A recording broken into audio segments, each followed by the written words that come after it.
Birinchi o'rinda mandarin katta kichkinaligiga qaraysizlar. Agar mana shunaqa ko'rinishda bo'lsa, tagiga bitta suv olasizlar. Mandarinlarni oldi qismi emas, orqa qismini teramiz. Bir xilda ko'rinish uchun. 5 ta qilib olamiz. 5 ta qo'yamiz. Bitta ko'rinish. Endi ikkinchi o'rtacharoq bo'lsa, mandarinlar tagiga 2 ta qo'yiladi.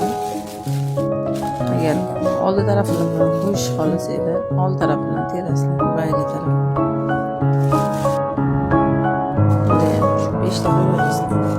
Darov mandarin bo'lsa, ustiga unaqa qilib bitta dona emas,